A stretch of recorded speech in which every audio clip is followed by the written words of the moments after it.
Jemaat Tuhan yang terkasih di dalam nama Tuhan Yesus Kristus, mari kita sama-sama membuka Alkitab kita menginang Nats Khotbah pada saat ini Matius pasal yang kelima ayat 1 sampai dengan ayat yang ke-12. Matius pasal yang kelima ayat 1 sampai dengan ayat yang ke-12. Mari kita membaca secara bergantian. Saya akan memulainya dari ayat yang pertama, Bapak Ibu dan saudara-saudara terkasih, membacanya di ayat kedua, demikian seterusnya sampai dengan ayat yang ke-12. Demikian firman Tuhan. Ucapan bahagia. Ketika Yesus melihat orang banyak itu, naiklah ia ke atas bukit, dan setelah ia duduk, datanglah murid-muridnya kepadanya. Maka Yesus pun mulai berbicara dan mengajar mereka. Katanya, Berbahagialah orang yang miskin di hadapan Allah, karena merekalah yang mempunyai kerajaan surga. Berbahagialah orang yang berduka cita, karena mereka akan dihibur. Berbahagialah orang yang lemah lembut, karena mereka akan memiliki bumi. Berbahagialah orang yang lapar dan haus akan kebenaran, karena mereka akan dipuaskan. Berbahagialah orang yang murah hatinya, karena mereka akan beroleh kemurahan. Berbahagialah orang yang suci hatinya, karena mereka akan melihat Allah. Berbahagialah orang yang membawa damai, karena mereka akan disebut anak-anak Allah. Karena merekalah yang empunya kerajaan sorga. Berbahagialah kamu jika karena aku kamu dicela dan dianiaya, dan kepadamu difitnahkan segala yang jahat. Bersukacita dan bergembiralah, karena upahmu besar di sorga. Sebab demikian juga telah dianiaya nabi-nabi yang sebelum kamu. Demikian pembacaan firman Tuhan, mari kita bernyanyi.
Bapak Ibu dan saudara-saudara terkasih dalam nama Tuhan Yesus Kristus, tadi kita telah membaca firman Tuhan dalam Matius 5 ayat 1 sampai dengan 12 dengan tema hidup bahagia dalam Tuhan.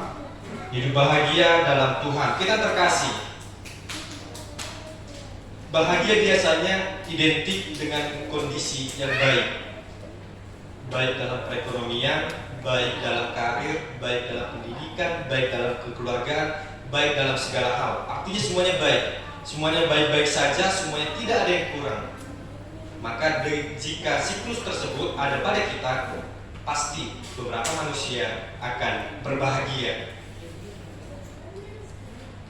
Jikalau kita mengambilnya dalam standar manusia, itulah standar manusia. Bahkan kalau kita bertanyakan kepada anak sekolah minggu, anak kecil, ketika kita contohnya memberi hal kecil, jajanan atau kuis saja, mereka pasti bahagia. Contoh kecil, ketika masa sekolah, ketika kita mendapatkan juara atau nilai yang baik, tidak menutup kemungkinan pasti bahagia. Ketika seorang yang muda atau orang tua mendapatkan pekerjaan yang baik dan dapat mencukupi keluarganya, pasti bahagia. Itu standar manusia. Namun, lalu bagaimana dengan standar Yesus? Apakah standar Yesus dengan standar manusia itu sama? Apakah bahagia yang dimaksud Yesus ketika manusia adalah orang yang kaya, orang yang sukses? Apakah itu sama? Tidak, Bapak Ibu. Standar Yesus, standar Tuhan dengan standar manusia itu berbeda. Itulah yang ingin kita perhatikan, itulah yang ingin kita pelajari pada saat ini, Bapak Ibu dan saudara-saudara terkasih. Kalau kita melihat judul besar pada Matius 5 ini, yaitu khotbah di bukit. Ini merupakan ketika sangat ketika sangat banyak orang yang datang untuk mendengarkan dia, untuk melihat Yesus dan meminta mujizat. Sebenarnya Bapak Ibu, dalam hal ini sebagian besar orang yang datang kepada Yesus itu hanya mengharapkan mujizat, kesembuhan. Kalau hanya untuk mendengarkan atau melihat, itu hanyalah sebagian kecilnya. Itulah tujuan utama daripada manusia, sehingga mereka berbondong-bondong dari tempat kediaman mereka masing-masing ketika mendengar Yesus akan datang. Tapi di tengah keramaian banyak, bagaimana mungkin Yesus dapat berbicara di tengah-tengah keramaian orang banyak, sehingga Yesus naik di atas bukit supaya semua orang dapat melihat dia dan mendengarkan suaranya. Yesus mengawali khotbahnya di bukit. Tuhan Yesus berbicara tentang memperoleh kebahagiaan. Kalau kita melihat dalam bahasa aslinya yaitu makarios. Makarios yang berarti bahagia, diberkati, beruntung atau makmur. Itulah arti daripada kebahagiaan Bapak Ibu. Dan kalau kita juga melihat tadi dengan jelas kita membaca, Yesus mengajarkan ada 8 kata berbahagia. Itu bukanlah tidak mendasar. Kata berbahagia yang diajarkan Yesus bukanlah kata-kata yang tidak mendasar, bukanlah halusinasi semata, dan juga bukanlah hal yang tidak dapat terwujud. Semuanya itu 8 kata berbahagia tadi telah terwujud dalam pribadi Yesus. Karena Yesus adalah manusia yang paling bahagia. Karena dia telah memberitakan, karena dia telah memberikan seluruh hidupnya kepada Allah Bapa untuk satu misi, yaitu menebus setiap dosa manusia. Mari kita sama-sama melihat Bapak Ibu dalam Alkitab kita. Kata berbahagia yang pertama dikatakan dalam ayat yang ketiga, berbahagialah orang yang miskin di hadapan Allah, karena mereka lah yang punya kerajaan surga. Kalau kita berpikir secara pikiran duniawi, bagaimana mungkin orang yang miskin, orang yang kekurangan dapat bahagia? Untuk makan pun katanya tidaklah sanggup. Bagaimana mungkin dapat berbahagia? Tetapi istilah miskin yang digunakan dalam ayat ini Bapak Ibu, itulah keadaan yang tidak memiliki apapun. Dan apabila ketika dia sudah sampai pada ujungnya dalam kemiskinan dia tersebut, tidak datang pertolongannya, maka tidak lama kemudian dia ada pada ujung ambang kematian. Hal ini bukan tentang daging atau kehidupan manusia, tetapi merujuk kepada keimanan manusia itu sendiri. Yesus sangat memperhatikan keimanan manusia. Yesus sangat memperhatikan bagaimana tolak ukur manusia percaya kepadanya. Itulah yang dikatakan sebagai miskin di hadapan Allah. Berbahagialah orang yang miskin di hadapan Allah. Miskin secara iman. Ketika manusia tidak memiliki imannya, dia miskin rohani, dia miskin iman. Ketika dia tidak mendapatkan pertolongan dari Yesus Sang Juru Selamat, maka kita tinggal menunggu akhirnya, yaitu kematian dan maut akan menerjang kepada kita. Tetapi jika kita memperhatikan keimanan kita, kita merasakan kita miskin secara rohani dan kita memperhatikan Yesus sebagai tolak ukur. Lalu dikatakan tadi, karena mereka lah yang punya kerajaan surga. Sebab Bapak Ibu, yang mempunyai kerajaan surga bukanlah tentang apa yang kita lakukan perbuatan baik, apa yang kita berikan, bagaimana ibadah kita, bukan hanya semata itu, tetapi melalui iman, kepercayaan kita. Orang yang beriman, saya katakan sekali lagi ya, orang yang menghasilkan buah, yaitu buah perbuatan baik. Lalu kata bahagia yang kedua Bapak Ibu, di ayat yang keempat dikatakan demikian, berbahagialah orang yang berduka cita, karena mereka akan dihibur.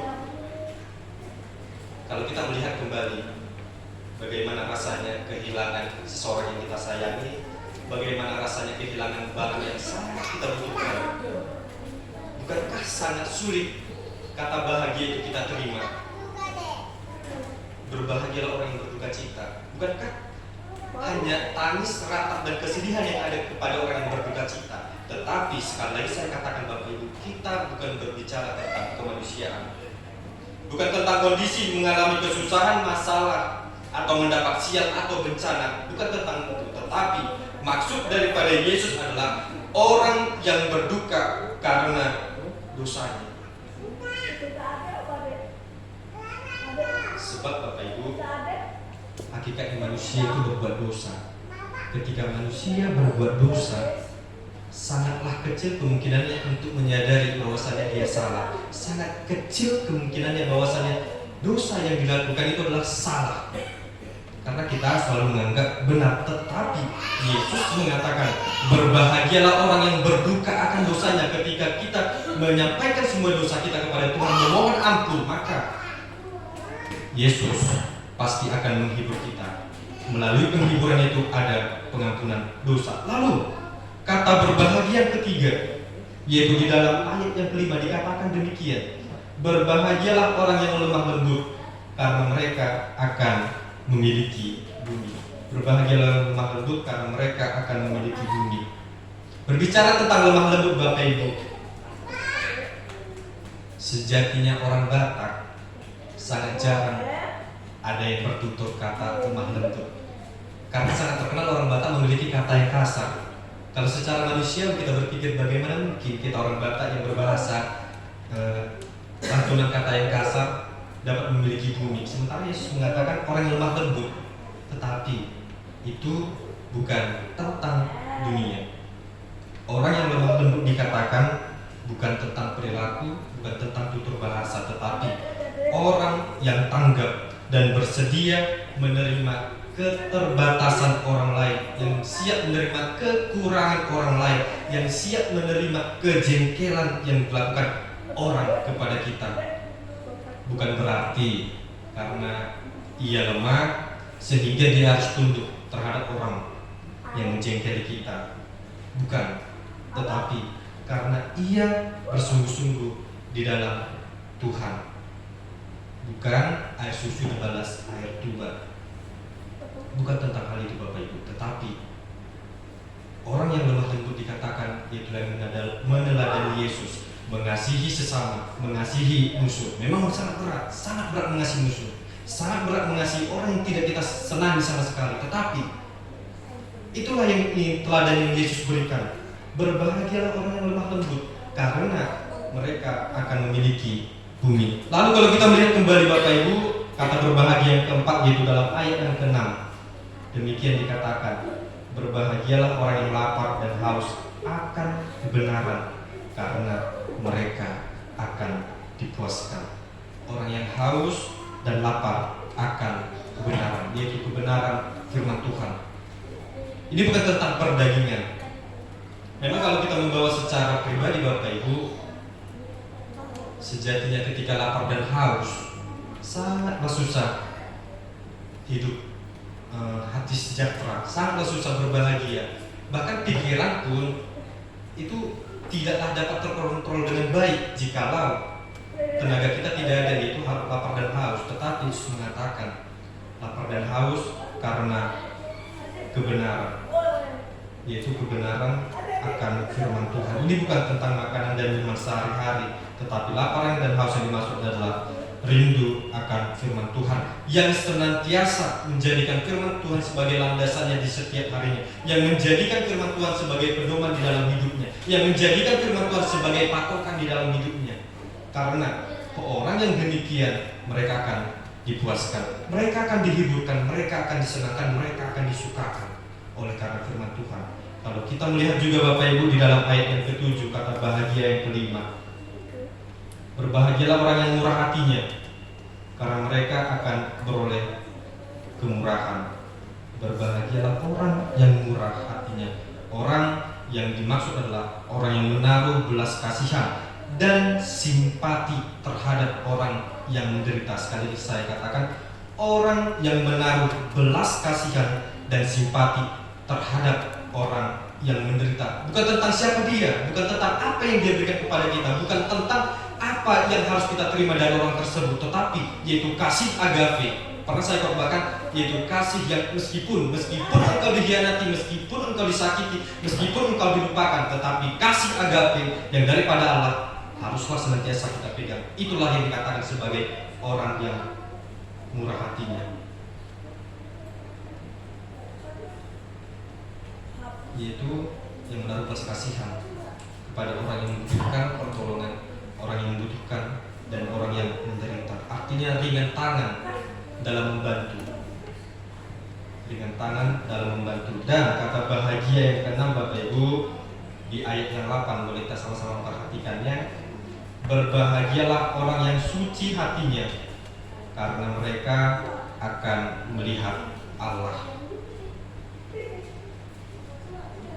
Seorang penulis buku pernah mengatakan demikian, orang yang suci hatinya itu sama seperti pakaian yang kotor yang dicuci hingga sampai dengan bersih, atau sama seperti gandum atau padi yang dibersihkan dari sekamnya.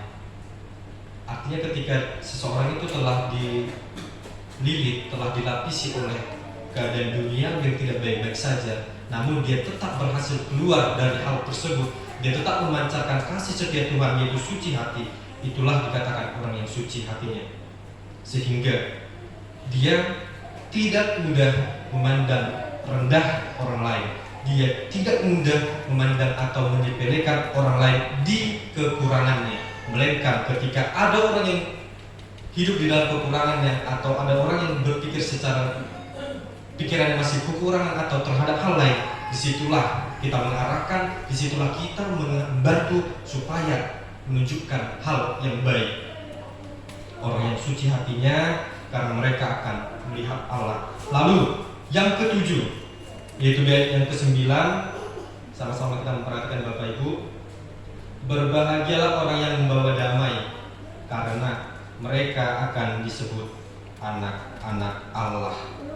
Orang yang membawa damai. Minggu lalu tema besar pada ibadah yaitu damai sejahtera.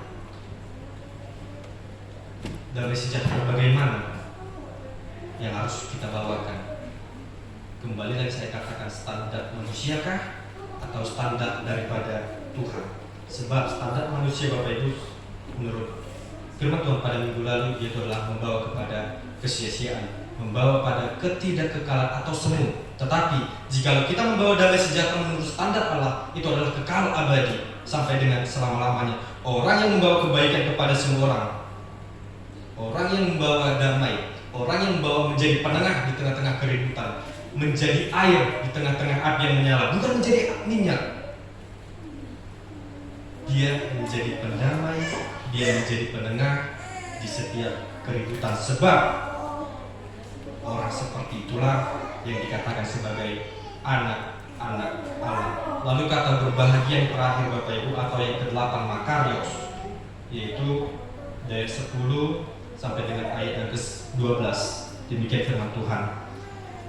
Berbahagialah orang yang dianiaya oleh sebab kebenaran, karena mereka yang mempunyai kerajaan surga. Berbahagialah kamu jika karena aku kamu dicela dan dianiaya dan kepadamu difitnahkan segala yang jahat. Bersukacita dan bergembiralah, karena upahmu besar di surga, sebab demikian juga kamu dianiaya. Sebab demikian juga telah dianiaya nabi-nabi sebelum kamu. Kita terkasih dalam nama Tuhan Yesus Kristus. Yesus tidak pernah menjanjikan hal yang muluk-muluk. Yesus tidak pernah menjanjikan hal yang tidak dapat menjanjikan kepada setiap orang yang mau mengikuti Dia, orang yang mau memikul salib. Tidak pernah menjanjikan hal yang muluk-muluk. Tetapi kalau kita mengulas kembali kisah para nabi yang memberitakan firman Tuhan pada perjanjian lama, sangatlah sedikit nabi dalam masa pelayanannya dia berjalan dengan mulus, sangatlah sedikit. Kalau kita juga melihat Bapak Ibu ke-12 Rasul, 12 murid Yesus, bagaimana kisah hidup mereka ketika mereka menentukan menjadi pengikut Yesus. Akhir hidup mereka yaitu mati martir. Ada yang disalibkan secara terbalik, ada yang dirajam, ada yang dibunuh sampai mati, ditombak, bahkan ada yang digoreng hidup-hidup. Itu adalah mereka mati martir. Artinya sebelum kita menentukan untuk mengikut Yesus, mari kita memandang belakang bahwasanya sangatlah berat. Tetapi di tengah-tengah penderitaan tersebut, di tengah-tengah keberatan yang kita rasakan, ada satu hal yang Yesus janjikan. Bersukacita dan bergembiralah, karena upahmu besar di surga. Yang sangat berat. Dikatakan tadi, kita difitnah, harus siap difitnah, harus siap dicela, harus siap dianiaya. Karena Bapak Ibu, pelaut yang handal tidak terbentuk dari arus yang tenang, tetapi pelaut yang handal dia terbentuk dari arus yang sangat luar biasa dahsyatnya.